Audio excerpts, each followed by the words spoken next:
Pada episode 19A, kita sudah bahas dokumen yang dibuat oleh Rockefeller Foundation tahun 2010 tentang skenario epidemik dan lockdown. Bagi pemirsa baru yang belum mengikuti episode-episode sebelumnya, Rockefeller adalah salah satu pentolan elit global. Secara dinasti, bisa dikatakan ada dua dinasti pimpinan elit global, dinasti Rothschild dan dinasti Rockefeller.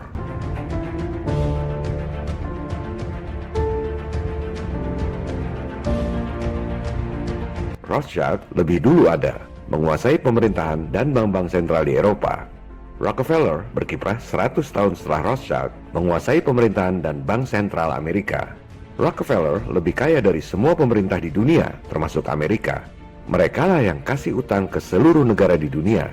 Dan negara pengutang terbesar di dunia adalah si adik kuasa Amerika, diikuti Jepang dan Cina. Gedung PBB yang megah di New York dibangun tahun 1949, sumbangan dari keluarga Rockefeller.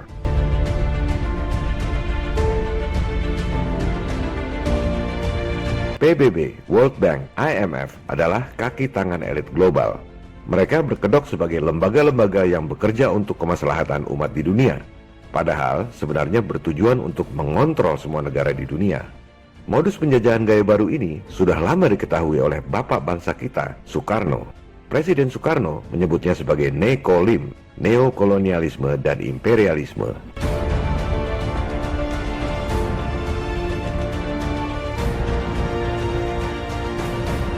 Elit global melakukan infiltrasi ke pemerintahan-pemerintahan dunia, militer, sains, LSM, dan lain-lain dengan menggunakan kedok yayasan.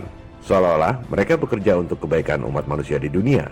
Contohnya adalah Rockefeller Foundation yang mendanai berbagai universitas paling top di dunia untuk membuat skenario wabah dan lockdown tahun 2010 yang sudah kita bahas pada episode 19A.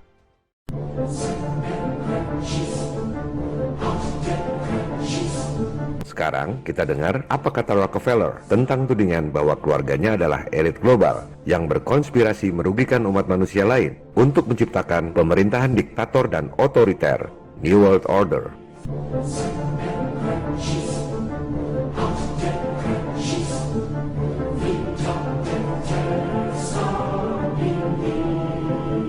Ini adalah autobiografi David Rockefeller berjudul Memoirs.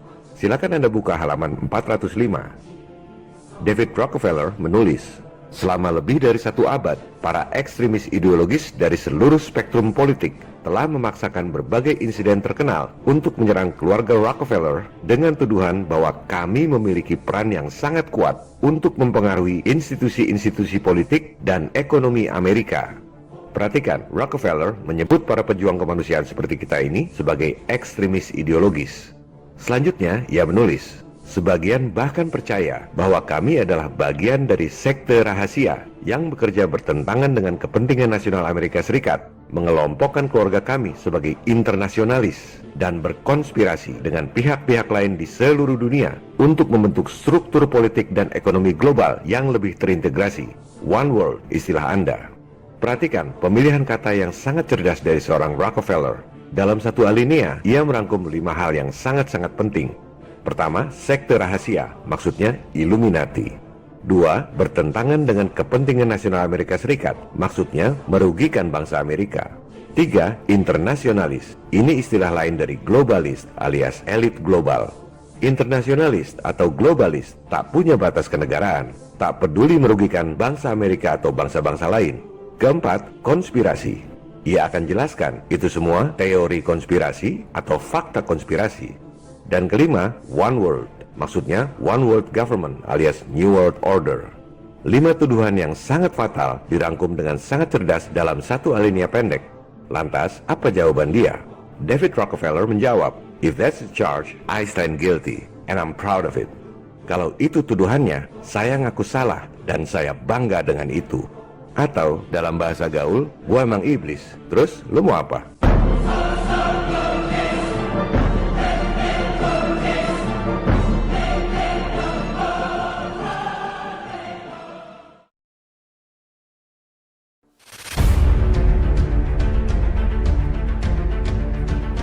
Pada episode 19A, saya sudah sampaikan bahwa apa yang terjadi saat ini, bencana wabah di seluruh dunia, orang-orang pakai masker, cek temperatur di gerbang, lockdown, ekonomi runtuh, peningkatan kemiskinan dan penderitaan rakyat, adalah persis seperti skenario Rockefeller Foundation 10 tahun yang lalu.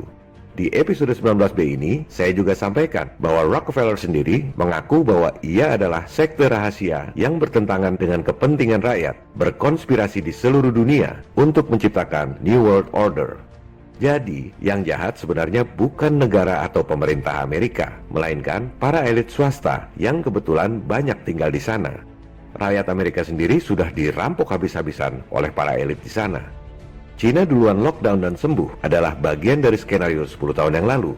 Tujuannya agar jadi contoh supaya negara-negara lain ikut lockdown.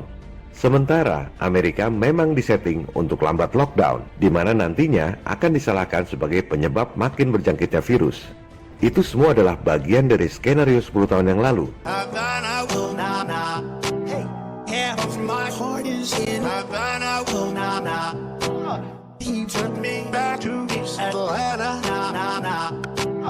Dalam kasus corona ini, Cina dan Amerika adalah bagian dari skenario good cop and bad cop yang dirancang oleh elit global. Ada contoh baik, ada contoh buruk. The good cop, bad cop routine.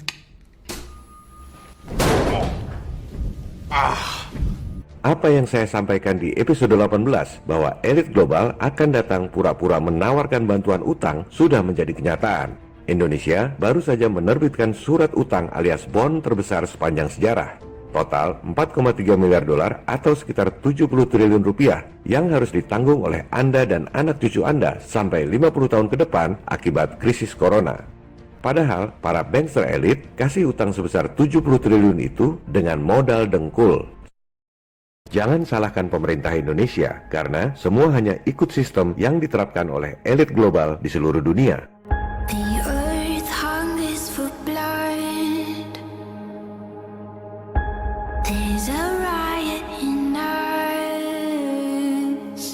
Semua suku, agama, berbagai macam aliran politik, dan bangsa-bangsa di dunia harus bersatu melawan penjajahan gaya baru, Nekolim, New World Order.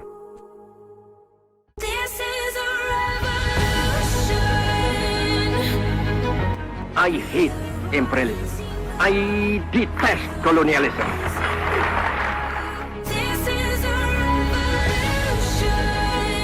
Silakan download dan sebarkan video ini melalui grup-grup messenger dan medsos.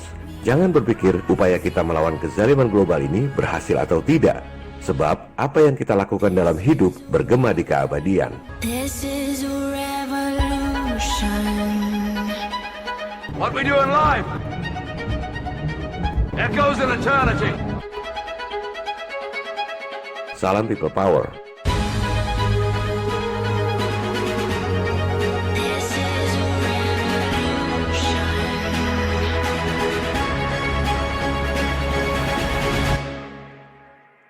This is a revolution.